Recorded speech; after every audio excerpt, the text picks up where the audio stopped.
Blast થયો એની સાથે જે ડોક્ટરો જોડાયેલા હતા આતંકવાદીઓ એમને લઈને એક પછી એક મોટા ખુલાસા થઈ રહ્યા છે। ડોક્ટર શાહીન માટે વધારે એક ખુલાસો એ થયો છે કે એની પાસે 3 અલગ અલગ પાસપોર્ટ હતા। ત્રણેય પાસપોર્ટમાં એના સરનામા અલગ અલગ હતા। 2025માં શાહીને પાસપોર્ટ રિન્યુ કરાવ્યો હતો। પાસપોર્ટ રિન્યુ સમયે ફરી એને સરનામું બદલ્યું હતું। 2026ની મુદત હોવા છતાં પણ 2025માં પાસપોર્ટ એને રિન્યુ કરાવી લીધો હતો। અજય યાદવ વધુ માહિતી સાથે મારી સાથે દિલ્હીથી લાઈવ જોડાયા છે। अजय पासेથી વિસ્તારથી જાણીએ। जी अजय।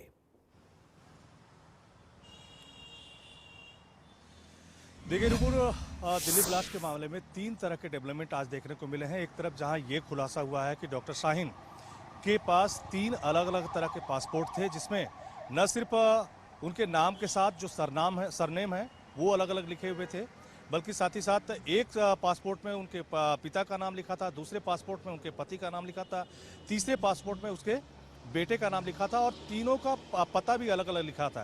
एक पते में फरीदाबाद लिखा हुआ था, दूसरे पते में लखनऊ लिखा हुआ था और तीसरे पते में कानपुर लिखा हुआ था। खबर ये भी आ रही है कि इसी पासपोर्ट, जो कि एक तरह से फर्जी दिखाई दे रहा है, वो 3 बार पाकिस्तान भी गई हुई थी और कई सारे कहा जा रहा है कि हो सकता है कि अगर सारा लिंक एक साथ प्रूफ होता है बाद में, तो हो सकता है कई तरह की आतंकवादी गतिविधियों को भी इसने अंजाम देने के लिए कई सारी यात्राएं भी की थी।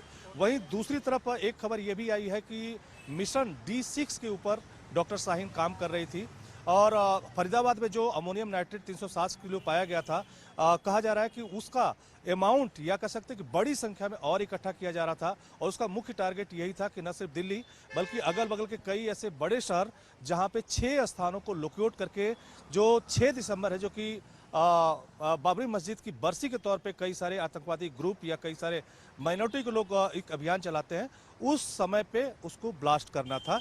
उसी के लिए तमाम सारे जो अमोनियम नाइट्रेट या विस्फोटक इकट्ठा किए जा रहे थे। तीसरी खबर ये आमिर को लेकर के है, जो कहा जा रहा है कि उमर मोहम्मद, जो कि लाल किले ब्लास्ट में मारा गया था, उसका काफ़ी करीबी है, उसका दोस्त है। उसको फिलहाल NIA ने गिरफ्तार कर लिया है और आज उसे पटियाला हाउस कोर्ट में पेश किया गया और उसके बारे में कहा जाता है कि उसी की कार थी जिसको लेकर के उमर मोहम्मद आया था और पहले से ही उसमें विस्फोटक रखा हुआ था और लाल किले के सामने उसने विस्फोट किया। तो पटियाला हाउस कोर्ट में जब NIA की तरफ से आज पेश किया गया तो 10 दिन की रिमांड कोर्ट की तरफ से NIA को